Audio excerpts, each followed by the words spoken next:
What section? Brass. Brass. Where's the brass? Where? They messed up. 1 second here. We just need a big conclusion.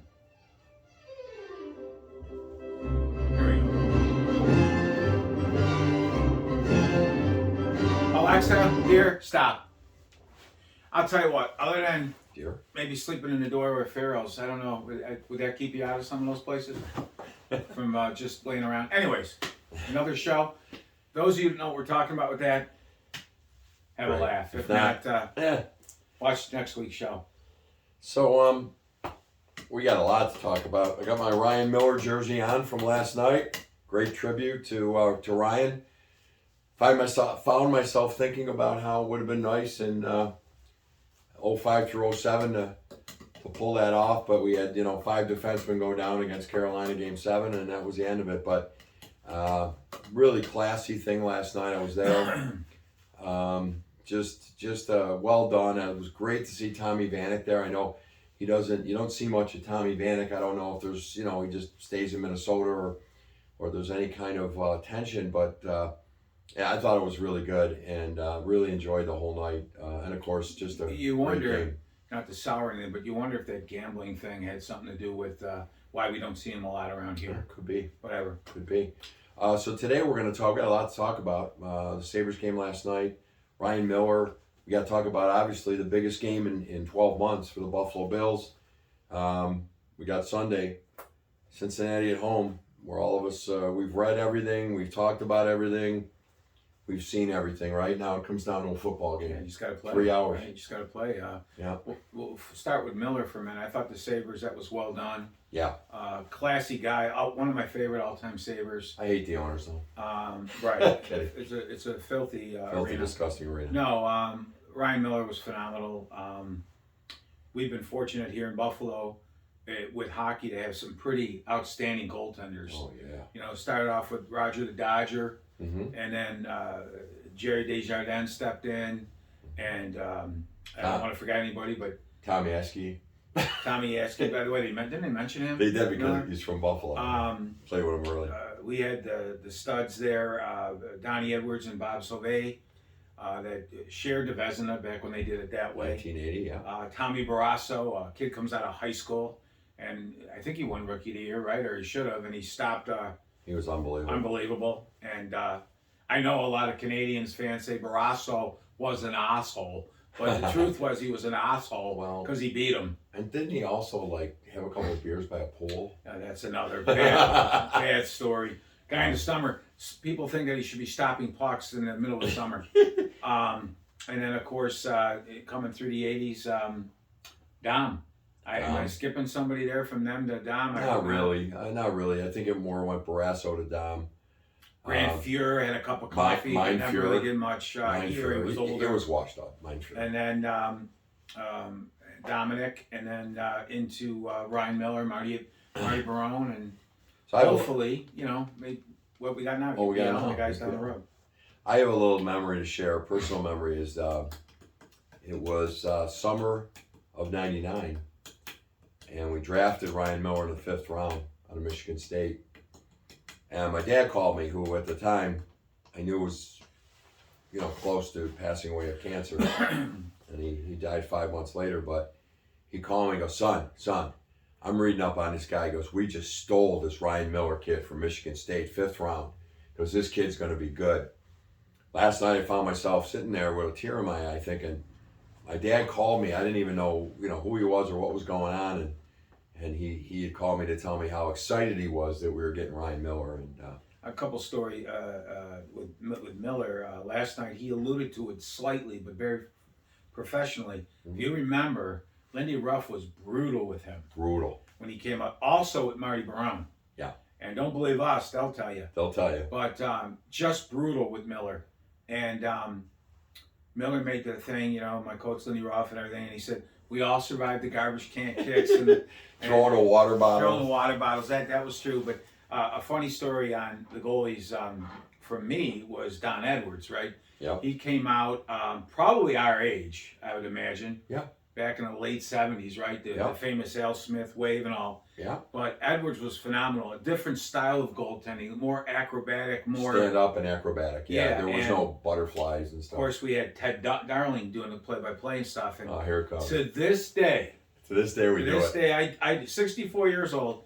If you go in and open the medicine cabinet and toothpaste falls out, oh, and Edwards. To this day. We always go with the glove and go, Edwards. And my kids look at me and go, what? It's like do you have an imaginary friend? But and I walk around last night going, Miller makes this save. But I think we started with Edwards because that was the first time. Yeah, it was our era. I don't remember them saying a lot of creative things with Crozier. Right. He was phenomenal. But Edwards, he was the rookie sensation, call out of nowhere, and did a great job for the Sabres then. But I met him a week or so ago, and I wanted to tell him that story, but it's a long story. I wasn't able to do that. You got embarrassed? No. My wife couldn't find the ticket. It's a long story. But anyways, he was classy and first-class guy. Anyways, going to Ryan Miller. Great night. Yeah, it was a lot of fun, and what a minx of a wife, but I'll just leave it at that. Whoa. Noreen DeWolf, she started in anger management with Charlie Sheen, and I never missed an episode, so I'll just now you know why the Sabres did it at 6 to give the time for the players to calm down so they could play the game. Miller's sister looked pretty nice, too. She was adorable. And then you get Noreen, his wife, a short skirt with thigh-high boots. Sweet, adorable Jesus. Anyway. To win the Vezina. Anyways,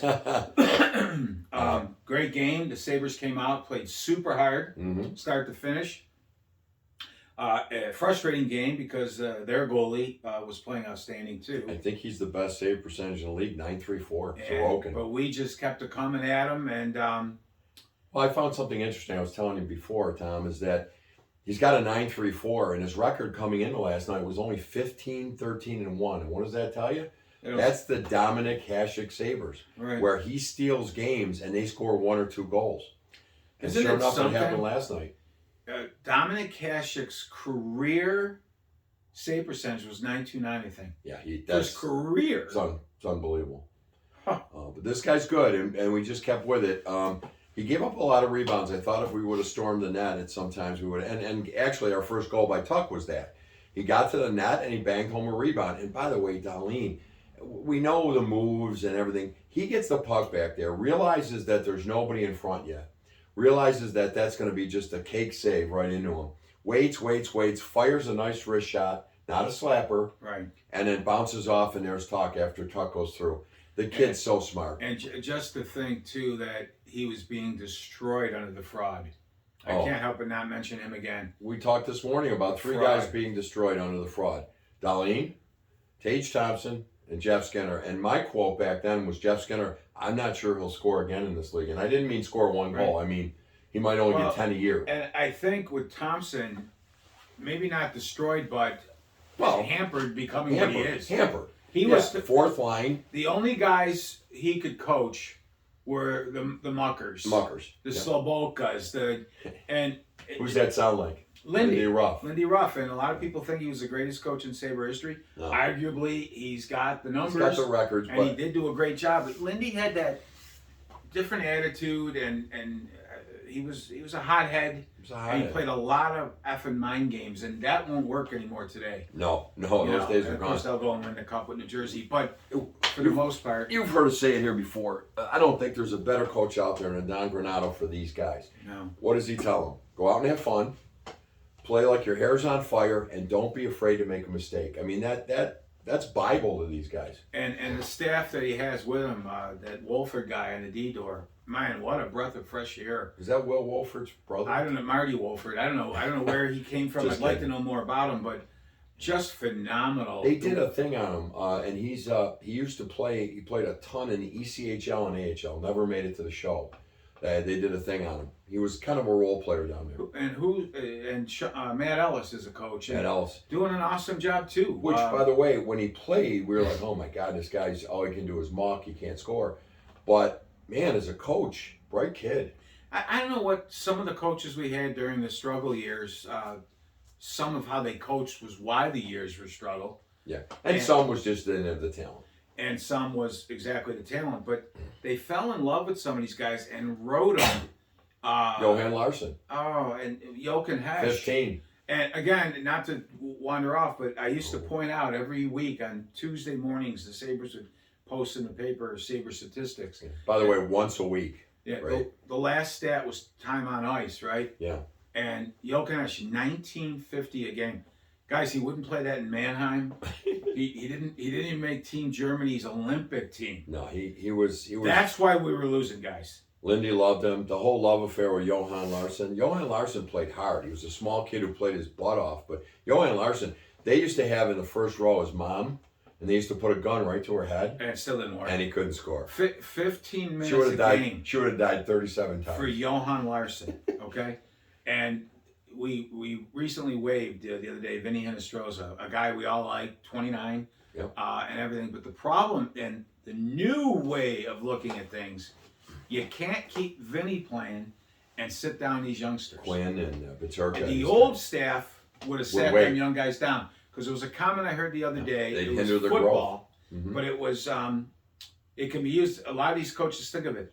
For every starting rookie, it's a loss. It was a football coach that said it. Right. A lot of those coaches say that. That's gone with the cap. They play now. And if you coach like that, like some of the guys did during the drought, that's what you get. We're now playing. Our young guys, Quinn, Paterka, Krebs, they don't need to be in the AHL anymore. They've already shown what they can do. We got to find out now what they can do. Correct. And being down there Monday watching the game, you could see the difference, the speed of Paterka and Quinn had on that ice.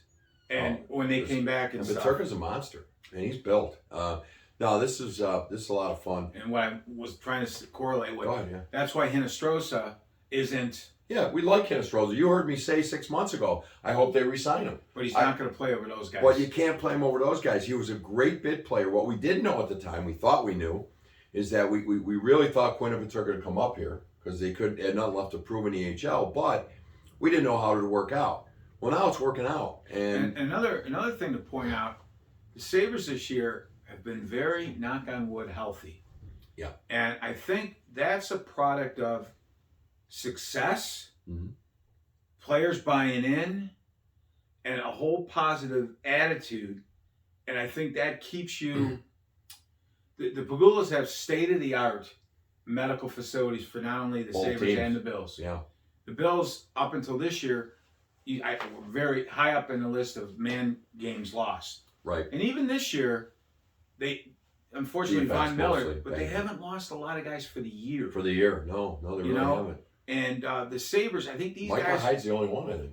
Right, and knock on wood again, it's Who on wood. knows? He might be back. But I think what happens when the attitude changes and you start believing and stuff, the injuries, not that you're not getting hurt, but it's like when you're on a crappy team and things aren't going good, I ain't pushing this grind. Yeah, you get the little tweak and it's like, yeah, I'm out, coach. I'm going to try and get this back better because I might not get my spot back. Go back? Oh, sorry.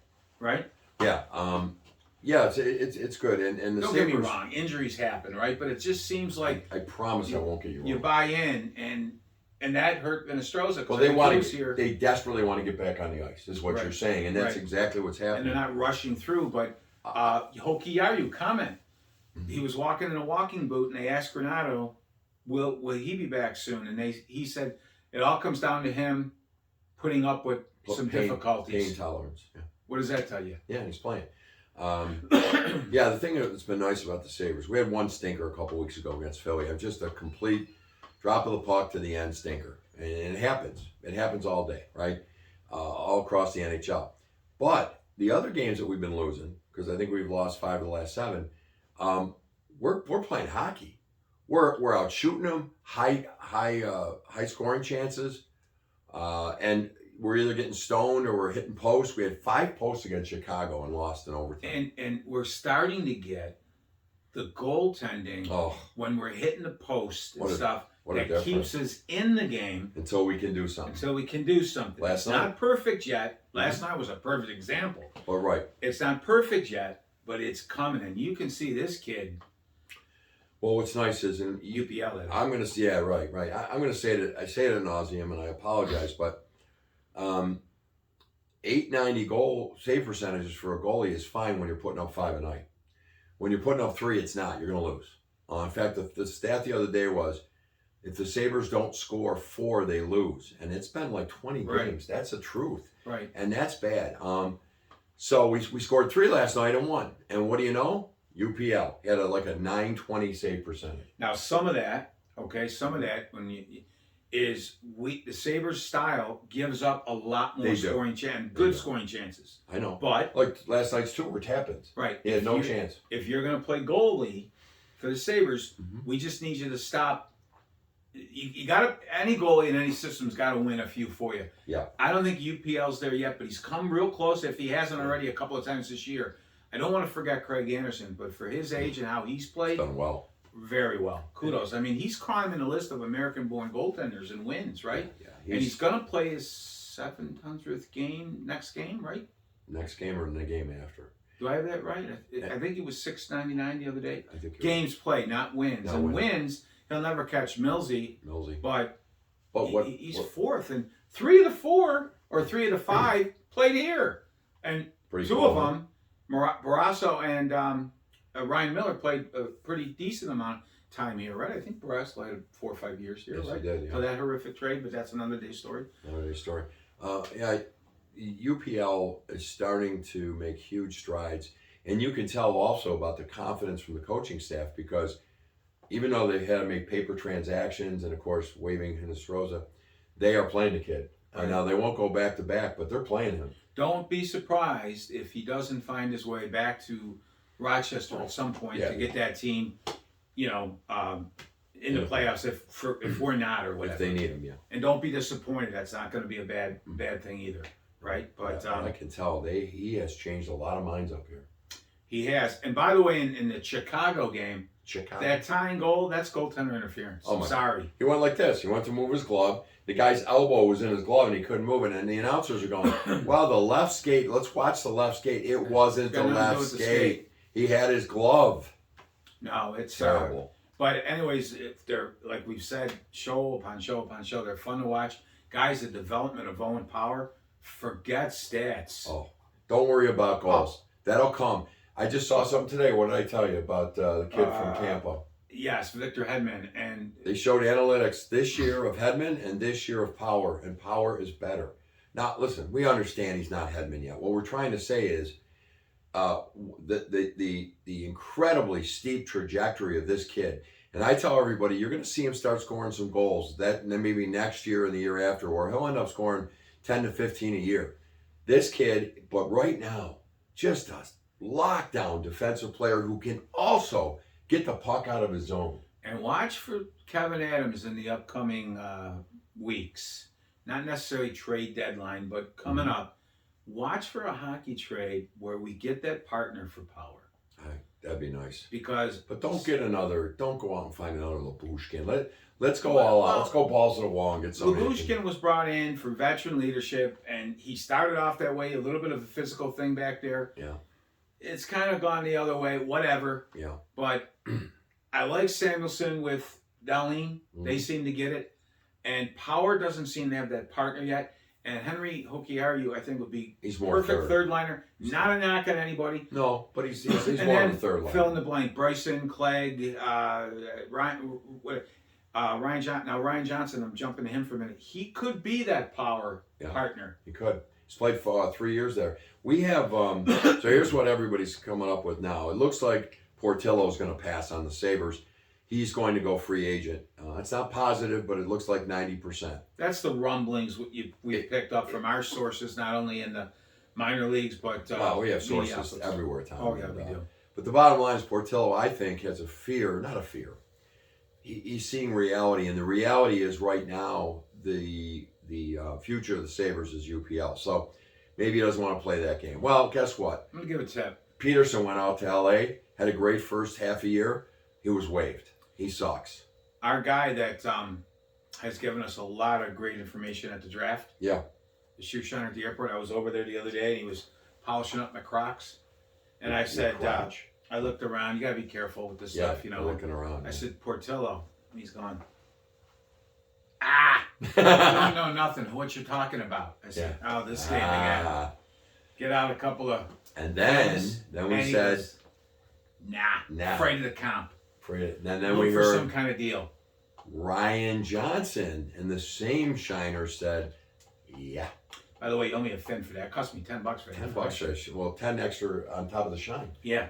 And Levi, the Bills are making Sabres are making a big push to sign Johnson and Levi, and I think you'll see it done after this. As soon as the college year's over. Yeah. And I think Portillo might even help Adams in the sense, the honesty, one. No, that's fine, because then we can trade him. Trade his rights. What do they call it? I don't know. Currency. Oh. You always hear that term on the draft in currency. We'll get some currency for him. And so maybe if it's Ryan Johnson, to me, in all sincerity, probably needs a little stint. Yeah, AHL. In the AHL. That's why I'm still thinking about Arizona. Put on your rainbow shoes. Arizona.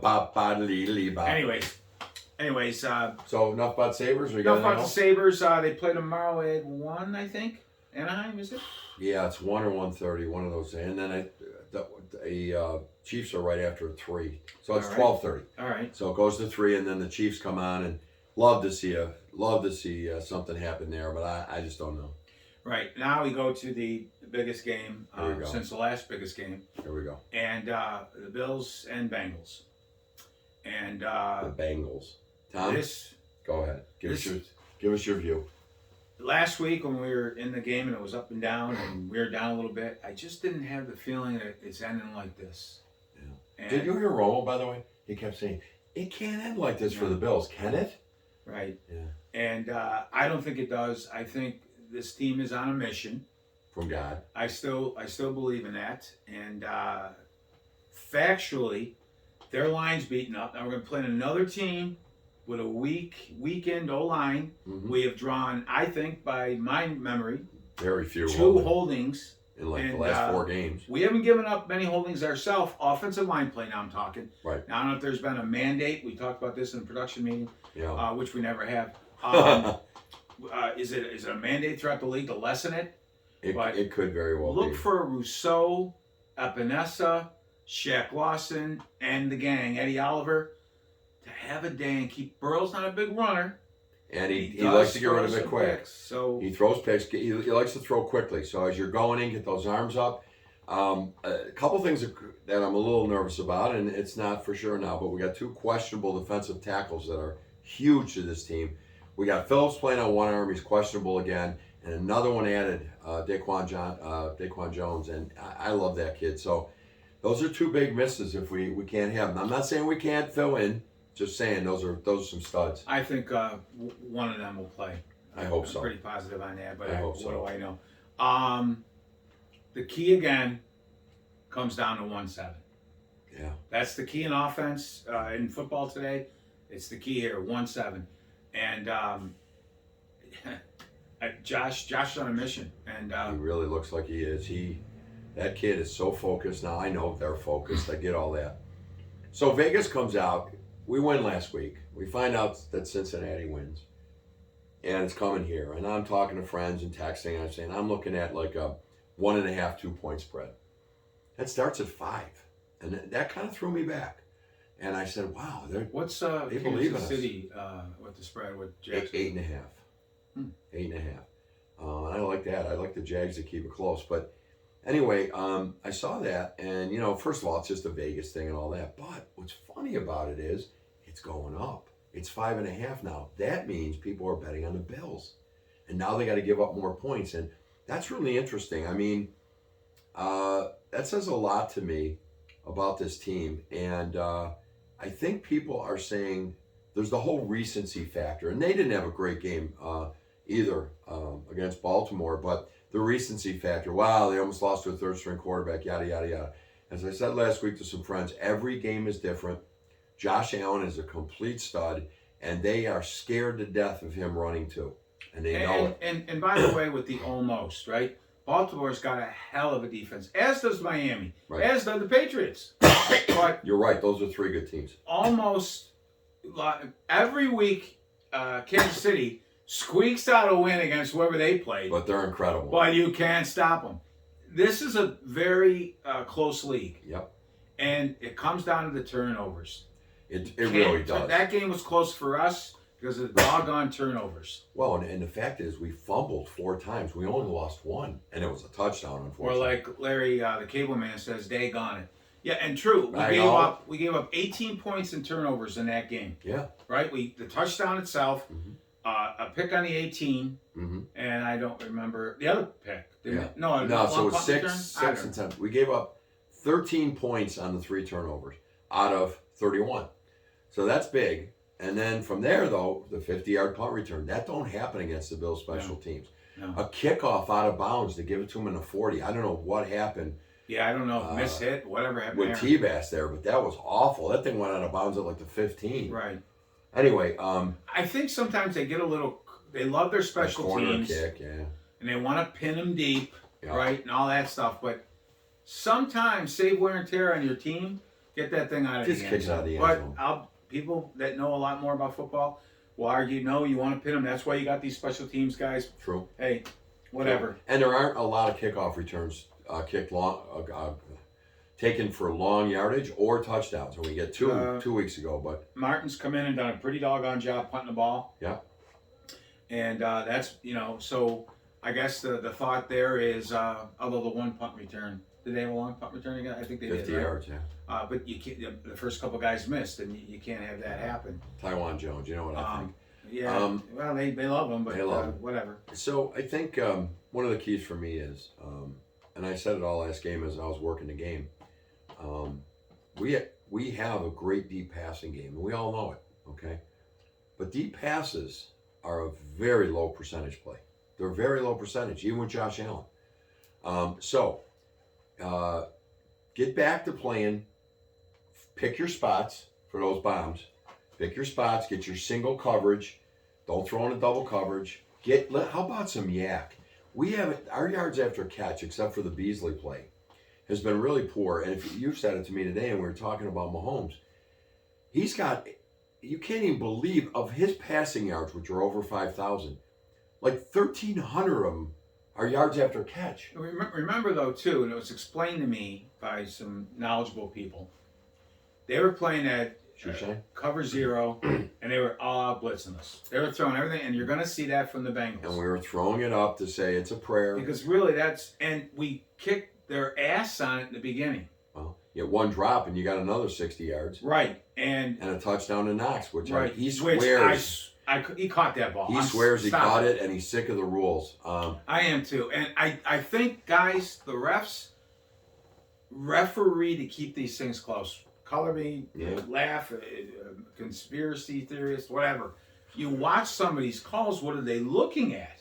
Yeah. If we're winning that game, if we're down 21-0, Knox makes that same catch, it's touchdown. Yeah, no question. But now all of a sudden, now to their credit, they called it good on the field. Yeah, they did. It was freaking New York again. I don't know.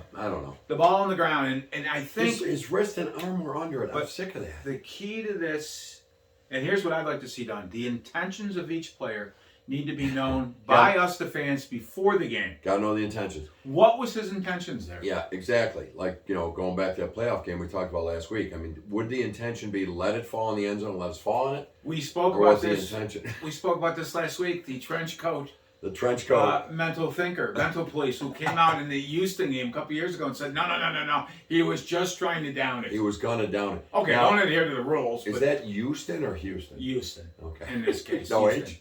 But well, there's heavy H. That's what Houston or Miami was doing to us, almost forcing Josh to be. They were. But you can send the two outside guys on a bomb, and if you see it, throw it up, and then get somebody crossing pattern. Like it that's was how Brady to beat me. you for 20 freaking years. Like it was explained. But remember, you didn't blitz Brady because he'd kill you. Yeah. So we used to say the same. Do that to Brady. Yeah. But nobody did. Yeah. And Josh didn't have the time. No, he had no time.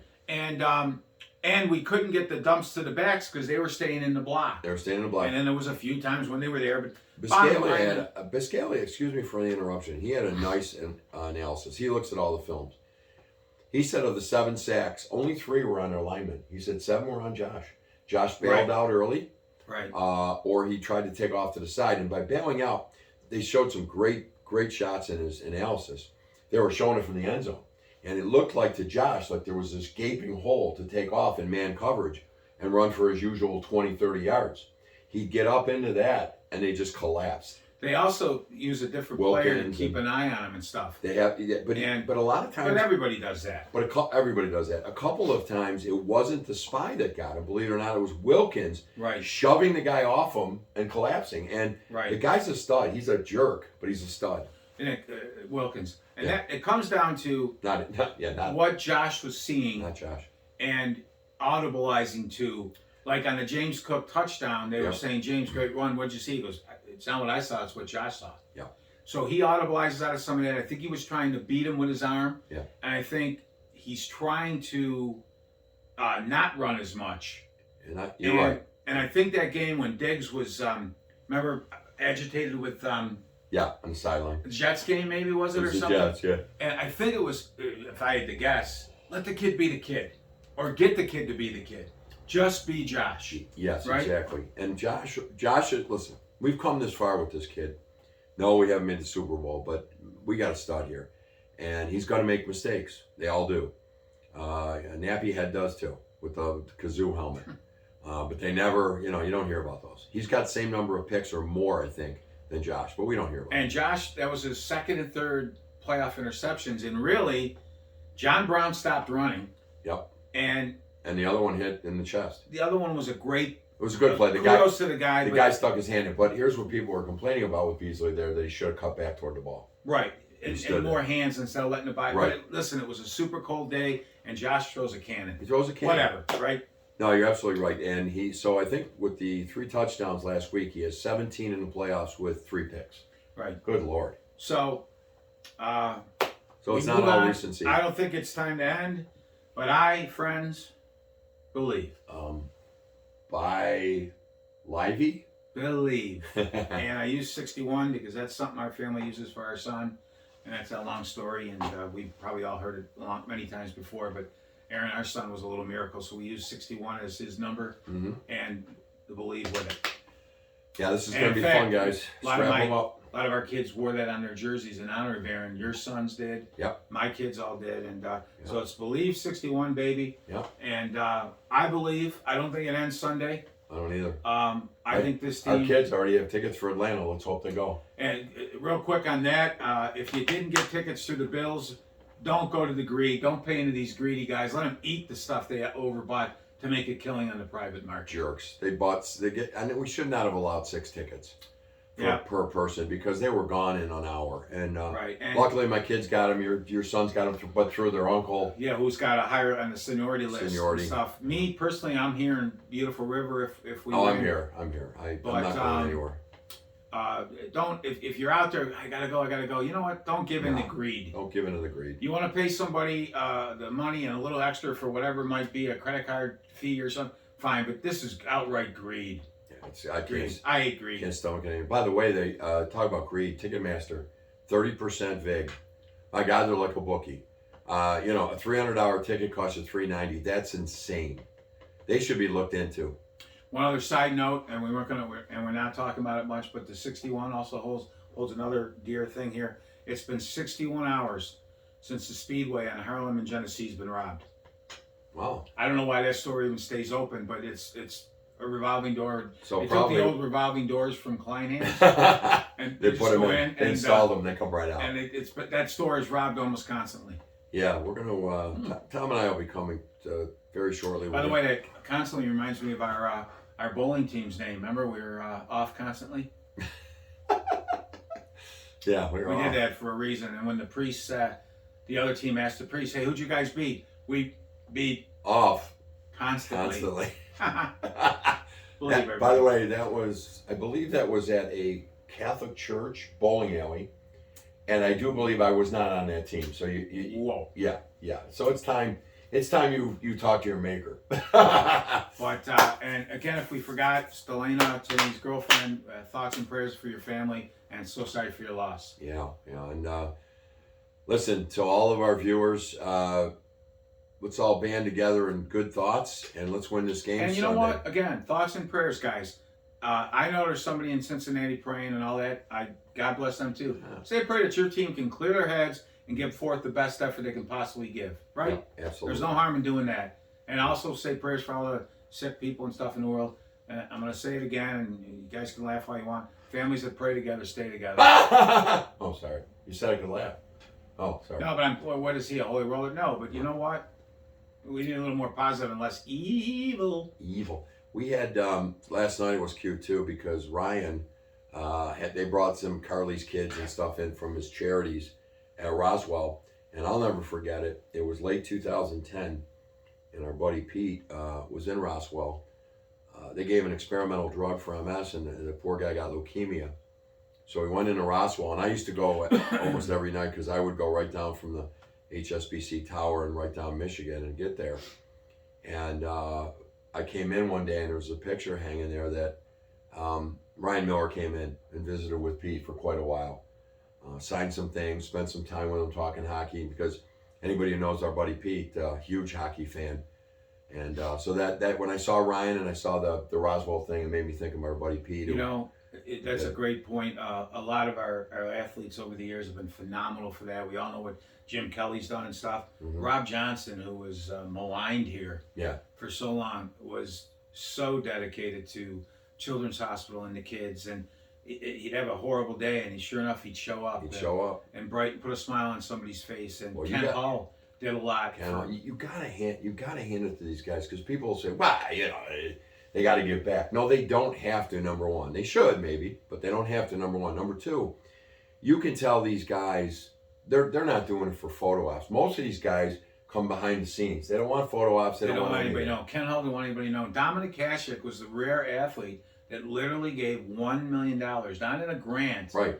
Actual cash, his own and money. Comes back without telling anybody to check on that organization and stuff. Yeah, Hasek's heroes. When Aaron was a baby, he had a couple of surgeries. He wasn't even a year old, and we were down there one day, and our kids were all very young, and they were nervous about their little brother.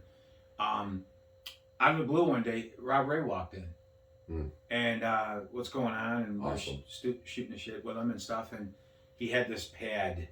And we talked for, I don't know, half an hour or so. And then he goes, I feel embarrassed to ask, but would you like a autograph or something? And he goes, I think I have troubles, and I see something like this. And we ended up getting autographs for the kids. And then Rob Ray had a jersey left for us at the arena. Wow. For Aaron. And he signed on to Aaron and the Mullen family. And there was an A. Rob was an assistant captain at the time. My daughter will laugh and say, no, I didn't, but she used to think he put it on his jersey for Aaron. But the funny thing is, those things helped. It helped alleviate the fear in the siblings, right? Yep. And it was kind of comforting for us as parents just to shoot the shit. And you know it was heartfelt, too. You can tell if somebody's full, and this wasn't. And just to, it's so easy to be nice to people. And, you know, those of you who know me and see me at Bills games when I was 30, it's a different animal, but I'm telling you, it's so easy to be nice to people. I have so much fun at Bills games because all I do is be nice to people, and they love it. They eat it up because they're so sick of people just giving them a blank stare or being stupid. And it's so nice. Be nice to people. They'll return it in spades. Yeah, they do. You know? And yeah, they do. They really do. So I'm still upset with Tom back in the Rob Ray thing. He never got me one. No autograph. But anyway.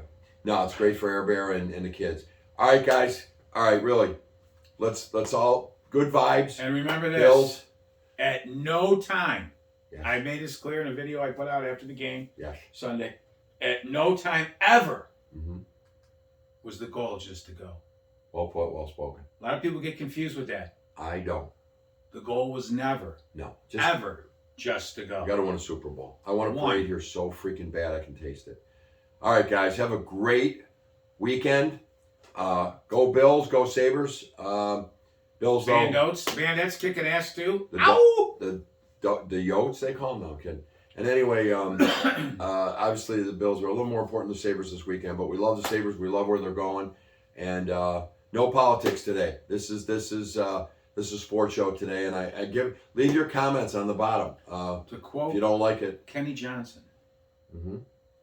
fierce pass rusher for the Buffalo Bills in the early 80s. I know what you're going to say. I got a feeling. I got a feeling. Won't be the first time. Won't be the second Won't time. be the second time. Won't be the third or fourth times. Yeah. Might be the fifth time. Might be the fifth time. All right, guys. Have a great one. Love Kenny Johnson. Yep. What was his nickname? Baby. Yeah, you got it. Timmy!